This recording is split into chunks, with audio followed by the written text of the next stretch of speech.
നമസ്കാരം. ഓട്ടപ്രദർശനത്തിലേക്ക് എല്ലാ പ്രേക്ഷകർക്കും സ്വാഗതം. ആഗോള അയ്യപ്പ സംഗമത്തിന് ഇനി മണിക്കൂറുകൾ മാത്രമാണ്. ഈ സമയത്ത് സർക്കാരും ദേവസ്വം ബോർഡും ആ രണ്ട് ഏജൻസികളുടെയും മാനസികാവസ്ഥ പരിശോധിച്ചാൽ ദേവസ്വം ബോർഡ് വല്ലാത്ത ആധിയിലാണ്. സംഗതി പരാജയപ്പെട്ടു പോകുമോ എന്ന സംശയം സർക്കാരിനുമുണ്ട്.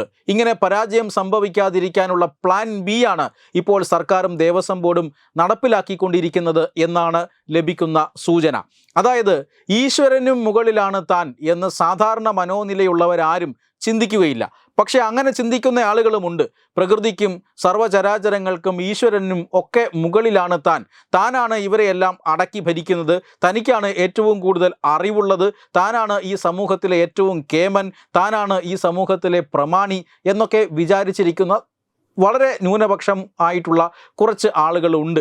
അങ്ങനെയുള്ള ചില ആളുകളെയാണ് നമുക്ക് ഈ ചിത്രത്തിലൂടെ വായിച്ചെടുക്കാൻ സാധിക്കുന്നത്. ഇത് ഈ ചിത്രത്തിൽ അല്ലെങ്കിൽ ഈ ഫ്ലെക്സ് ബോർഡിലുള്ള ചിത്രത്തിൽ മുഖമുള്ള ആളുകളെ മാത്രം ഉദ്ദേശിച്ചല്ല, പക്ഷെ അങ്ങനെയുള്ള കുറേ ആളുകളാണ് ഇത്തരം പ്രചരണങ്ങൾക്ക് പിന്നിൽ എന്ന് തന്നെ പറയണം. കാരണം ഈ ശബരിമലയുമായി ബന്ധപ്പെട്ട് അയ്യപ്പനുമായി ബന്ധപ്പെട്ട് ഒരു പരിപാടി നടത്തുമ്പോൾ ദേവസ്വം ബോർഡിൻ്റെ പ്ലാറ്റിനം ജൂബിലി ആഘോഷങ്ങളുടെ ഭാഗമായി മറ്റേതെങ്കിലും തരത്തിലുള്ള പരിപാടിയല്ല സംഘടിപ്പിക്കുന്നത്.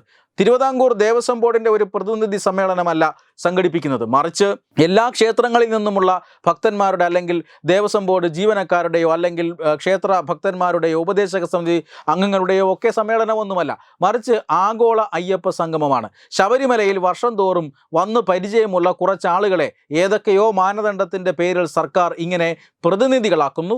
ആ പ്രതിനിധികൾ ഒത്തുചേരുന്നു, കുറച്ചധികം ആളുകളെ വിശിഷ്ട അതിഥികളായിട്ടൊക്കെ വിളിക്കുന്നു, അവർ വരുന്നു. അതോടുകൂടി ഈ സമ്മേളനത്തിന് പിന്നിലുള്ള രഹസ്യ അജണ്ട അത് സ്മൂത്തായി നടപ്പിലാകുന്നു. ഇതായിരുന്നു ഈ ആഗോള അയ്യപ്പ സംഗമം സംഘടിപ്പിക്കുന്നതിന് പിന്നിലെ ചേതോവികാരം. അതായിരുന്നു നടക്കേണ്ടിയിരുന്നതും. പക്ഷേ ഈ ആഗോള അയ്യപ്പ സംഗമം ഈ പറയുന്ന ദക്ഷിണേന്ത്യയിലെ മുഴുവൻ സർക്കാരുകളും തള്ളിക്കളഞ്ഞു എന്നൊരു സംശയമാണ് ദേവസ്വം ബോർഡിന് ഇപ്പോഴുള്ളത്. പക്ഷേ ജനങ്ങൾക്ക് ആ സംശയമില്ല.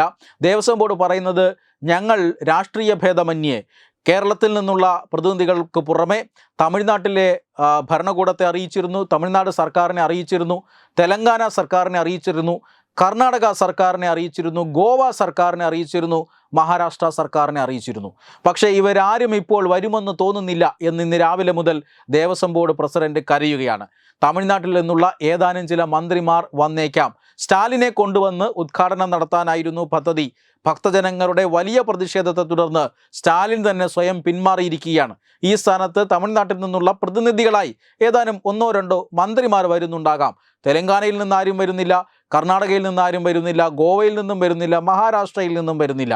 ഏറ്റവും ഒടുവിലായി ദില്ലി ലഫ്റ്റനന്റ് ഗവർണർ പങ്കെടുക്കും എന്ന് അറിയിച്ചിരുന്നുവത്രേ. ഇപ്പോൾ അദ്ദേഹവും വരുന്നില്ല എന്ന് പറയുകയാണ്.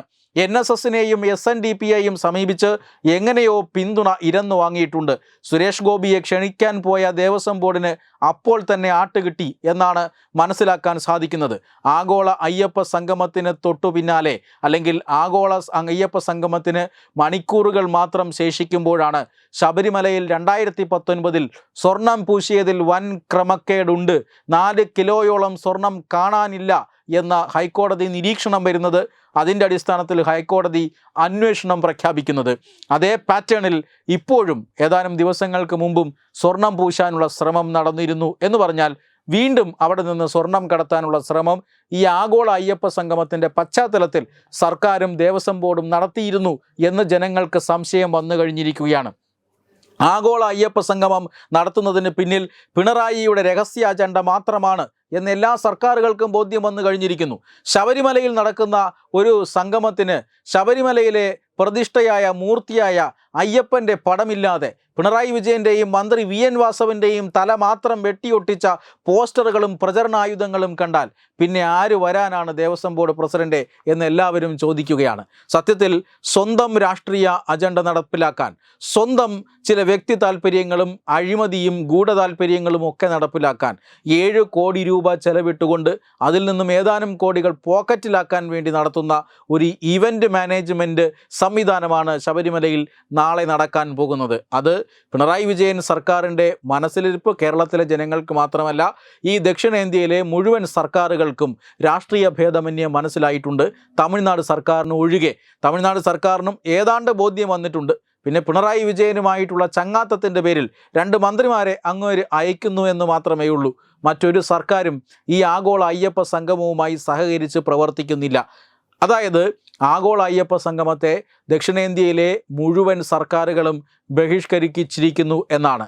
ആ ആഗോള അയ്യപ്പ സംഗമത്തിന് പിന്തുണ ഏകേണ്ടി വന്നല്ലോ എന്ന ഒരു ചിന്ത ഒരുപക്ഷെ ഇനി NSSനും SNDPക്കും ഉണ്ടായി എന്നും വരാം. എന്തായാലും വലിയ രീതിയിലുള്ള വിമർശനമാണ് ആഗോള അയ്യപ്പ സംഗമത്തിനെതിരെ ഉയരുന്നത്. പ്രതിനിധികളിൽ പലരും എത്തുന്നില്ല എന്നാണ് കേൾക്കാൻ സാധിക്കുന്നത്. അതുകൊണ്ട് തന്നെ മറ്റു പല ദേവസ്വം ബോർഡുകളിൽ നിന്നും ജീവനക്കാരെയും അതുപോലെ തന്നെ ശാന്തിമാരെയും ഒക്കെ ഈ വന്ന് കസേര നിറയ്ക്കണം എന്ന് തിരുവിതാംകൂർ ദേവസ്വം ബോർഡ് കത്ത് നൽകിയതായും ഇപ്പോൾ സൂചനയുണ്ട്. Web desk Tattwamayi news.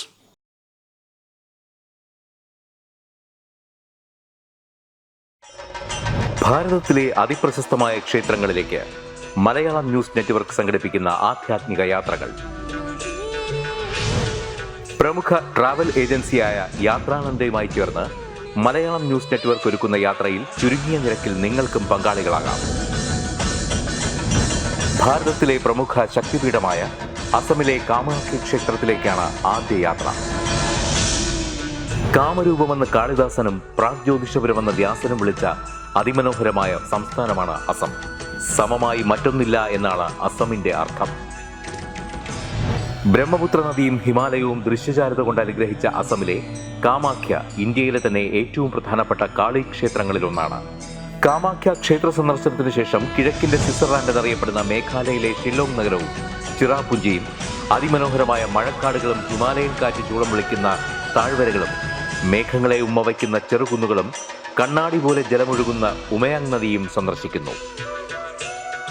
ജീവിതത്തിൽ ഒരിക്കലെങ്കിലും കണ്ടിരിക്കേണ്ട ഈ അത്ഭുത ലോകത്തിലേക്ക് നിങ്ങളെ സ്വാഗതം ചെയ്യുന്നു. വിമാന ടിക്കറ്റും ചിലവുകളും ഉൾപ്പെടെ 65,000 രൂപ ചിലവ് വരുന്ന ഈ പാക്കേജ് 59,000 രൂപയ്ക്ക് മലയാളം ന്യൂസ് നെറ്റ്വർക്ക് നിങ്ങൾക്ക് ലഭ്യമാക്കുന്നു.